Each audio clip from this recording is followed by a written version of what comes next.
Tenho a satisfação de receber aqui no estúdio da Cidade em Dia, aqui no Grupo Catarinense de Rádios, ele que preside a Federação dos Transportadores de Cargas em Santa Catarina, a FETRANSES, que tem também participação em outras representações do segmento, que é o presidente Ari Rabaioli, uma referência do setor. Quantas vezes, quando tivemos essa crise dos caminhoneiros há alguns anos, quando temos os impactos no transporte de cargas, quantas vezes consultamos o Ari Rabaioli, que agora faz um roteiro pelo estado e vem a Criciúma e vem aqui na Cidade em Dia.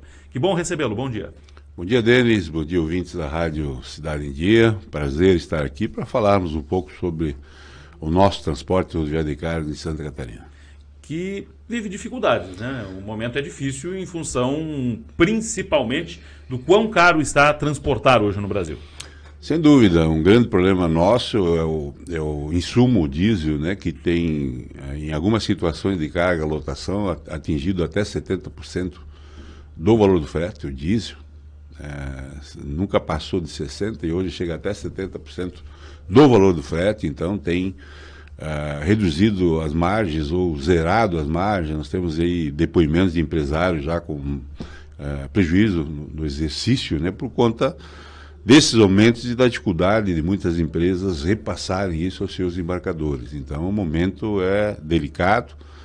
Nós tivemos no único momento 24,9%, agora recentemente 8,87%.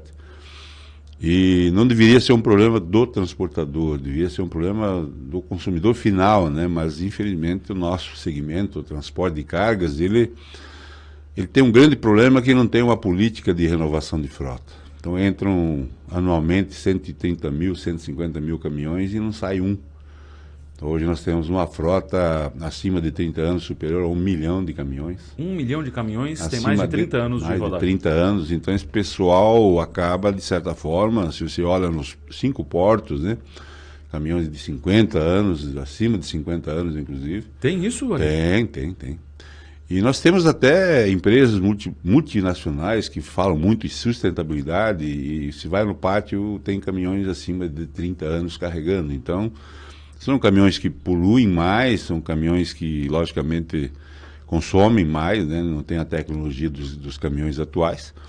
Mas também acredito que, a exemplo de outras tantas atividades, o nosso setor também teve o aumento do preço dos caminhões em função das commodities, o aço, o alumínio, a borracha, dobraram de preço. Então, um caminhão que custava 450 mil e está em torno de 800, 850 mil hoje, praticamente dobrou de preço, né?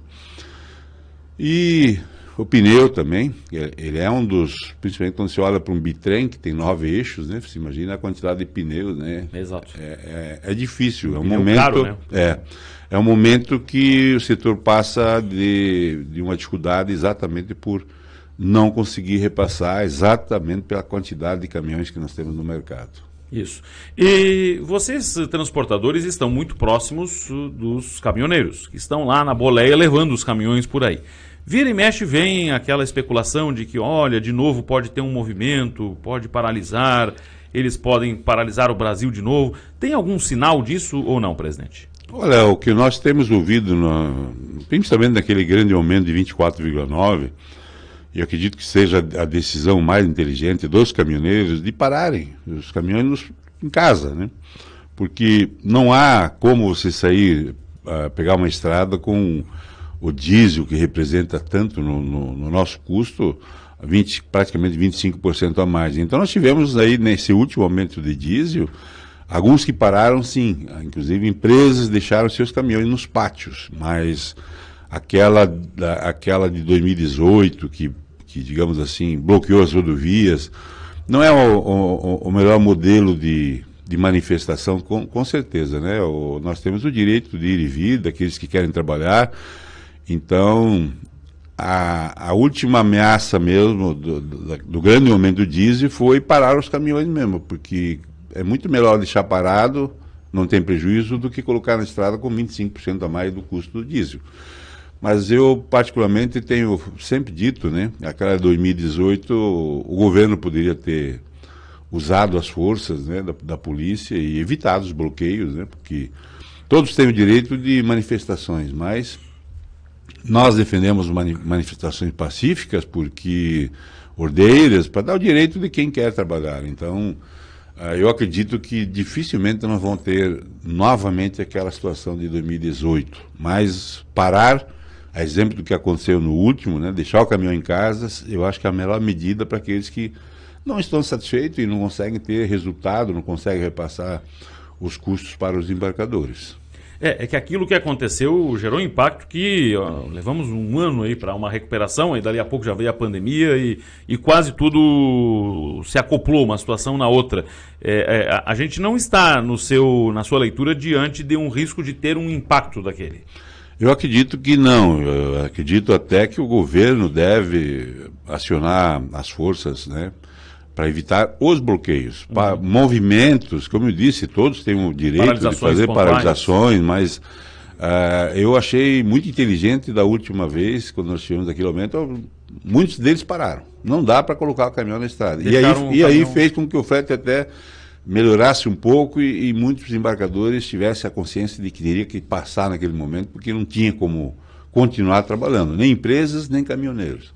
Então eu acredito que a tendência, se houver uma paralisação, não vai ser de bloqueios, que para totalmente como parou em 2018, que foi um prejuízo incalculável, né? E ali que dá para ver quanto representa o transporte de cargas. Eu sempre falo, né, durante a pandemia, nós, como atividade essencial, enquanto estavam todos em casa, em quarentena, nós estávamos garantindo o abastecimento de toda a população. Então a maioria das pessoas não se deram conta.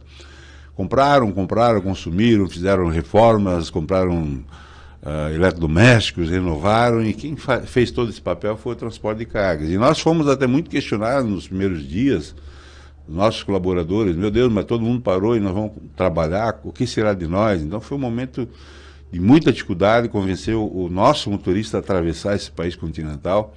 Nós temos, por exemplo, a filial São Paulo, né? O motorista vai lá, grande parte da nossa mão de obra é de favela, nada contra, mas eles não conseguem fazer o isolamento necessário.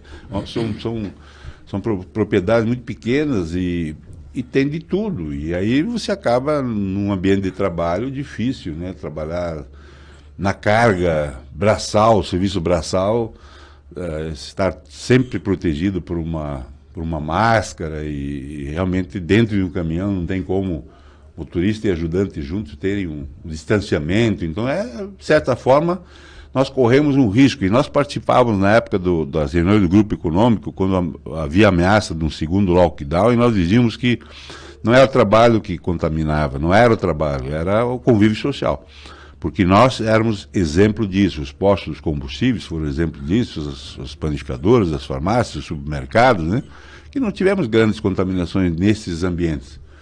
O problema era o convívio, realmente, das pessoas que não iam para eventos e não faziam uma proteção devida, né? Exato. Estou conversando aqui na Cidade em Dia, às 8h30 da manhã, com o presidente da FETRANSESC, Ari Rabaioli. Estamos falando sobre agora o momento do transporte de cargas aqui no Brasil. Vamos avançar a outros temas.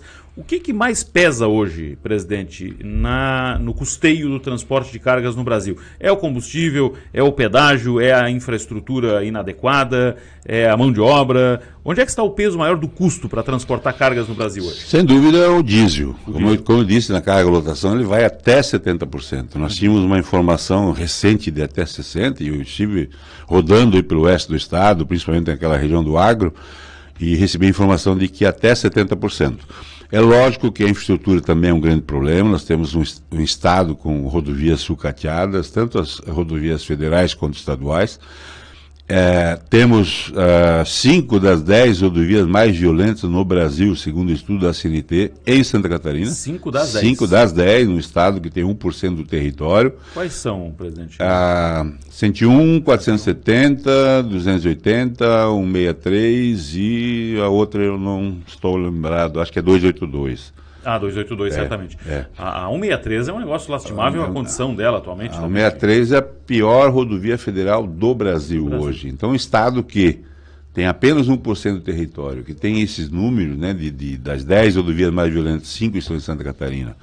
A única rodovia duplicada no estado, que é a 101, que está cheia de gargalos, na travessia da Grande Florianópolis, na travessia de Itapema, Balneário e Itajaí, aquela região de Penha também já. É lamentável, realmente, para nós, o pedágio, quando se falou pedágio, o pedágio oficial não representa quase nada diante do pedágio não oficial. O pedágio não oficial é aquela hora, 2 horas, 3 horas que se perde num condicionamento. Porque esse é o pedágio não oficial. Esse é o pedágio não oficial, que é muito superior ao pedágio oficial. Quando e aí é impacto da infraestrutura. Né? Exatamente. Que o custo hora do motorista é mais de R$35. Custo hora apenas do motorista.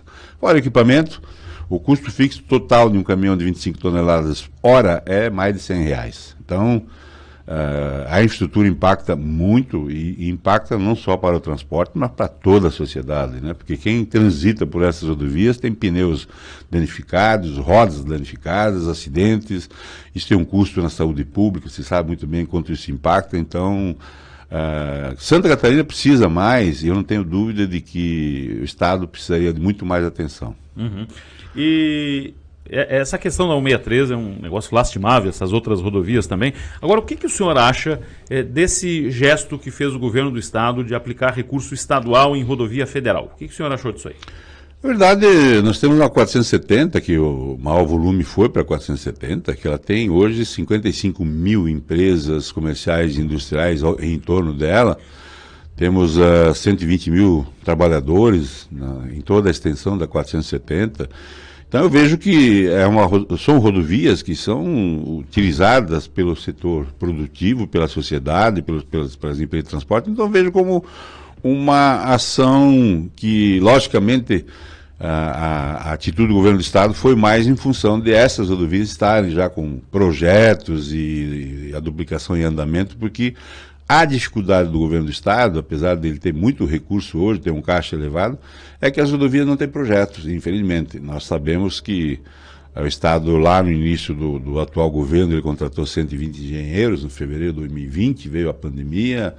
A rodovia, para ser melhorada, ela precisa de projeto, ela precisa ser licitada, tem todo um prazo de impugnação, de documentação, daqui um pouco terminava isso, o preço dos insumos era demais, a empreiteira não conseguia fazer.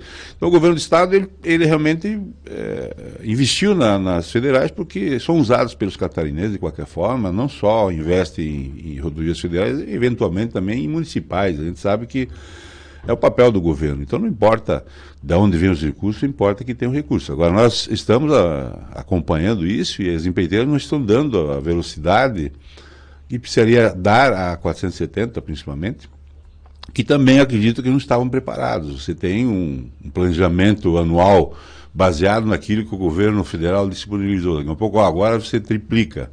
Triplicar investimento em máquinas, investimento em operadores, em mão de obra, e às vezes não está preparado para isso, até porque muitos implementos estão em falta. Caminhões demoram para ser entregue, então muito componente dessas indústrias que falta peças eletrônicas.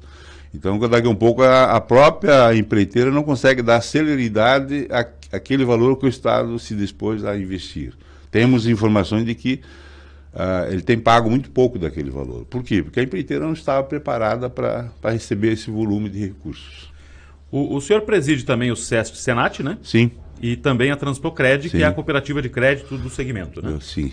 Como é que estão os dois? Porque o senhor, eu já antecipo a próxima questão, o senhor vai deixar tudo isso daqui a pouco, né? Vou. O senhor já pode até explicar por que o senhor vai deixar. Eu presido as 3 entidades.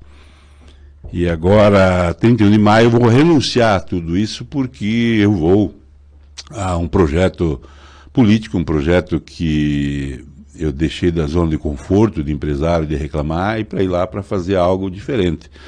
Então, dia 31 agora, eu renuncio à Transpocred, que nós já fizemos a sucessão. Desde 2019 nós preparamos, né, porque é uma instituição financeira, precisa fazer com muita transparência. E a Federação SESP-Senat também, 31 de maio, renuncio, porque eu tenho dito que é tudo ou nada. O 2023 estarei em Brasília ou volto para casa. Então, podemos ano que vem conversar ou com o deputado federal Ari Rabaioli ou com o empresário Ari Rabaioli, que deixou a presidência de todas essas representações importantes aqui citadas. O senhor é filiado ao PL, o senhor é pré-candidato pelo PL. O PL tem uma legenda alta, pesada, é um partido que ganhou corpo, naturalmente, com a presença do presidente Jair Bolsonaro. Primeiramente, o senhor é bolsonarista? O senhor Sim, defende defendo. o presidente Bolsonaro? O segmento de transporte é bolsonarista, né? É? O segmento. 99%, talvez um pouco mais até disso, para não falar 100%, né?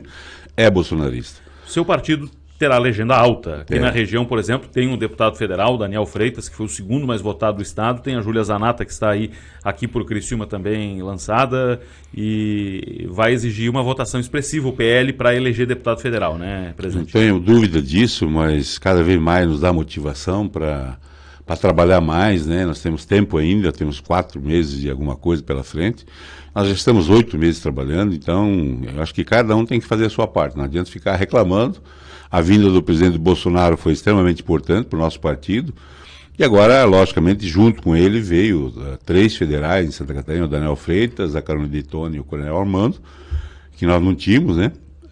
É uma nova realidade e nós temos consciência de que precisamos fazer mais de 100 mil votos para a gente não ter nenhuma surpresa lá no dia 2 de outubro. Então, arregaçar as mangas, nós temos 13 sindicatos no estado que estão no projeto, estão engajados, inclusive o nosso CETRANS, que é aqui de Criciúma, que tem a presidência do Pilco, o Lorisvaldo Pilco, né? Os empresários daqui estão muito engajados no projeto. Talvez a região, depois de Joinville, que está mais engajada é a região sul, muito orgulho até, porque é uma região forte de empresas e só o sindicato de Criciúma tem 27 cidades da base, depois nós temos o de Tubarão, também tem mais 21. O trabalho que nós estamos fazendo é o trabalho formiguinha, é o trabalho de quebra de paradigma, de fazer o empresário participar, de fazer o empresário perder a vergonha e o medo de pedir voto. O voto está aí. E quem tiver a capacidade de convencer lideranças de se tornarem parceiros do projeto, eu acho que vai ter a oportunidade de chegar lá. E nós realmente estamos muito otimistas, apesar dessa votação expressiva que nós vamos ter que buscar.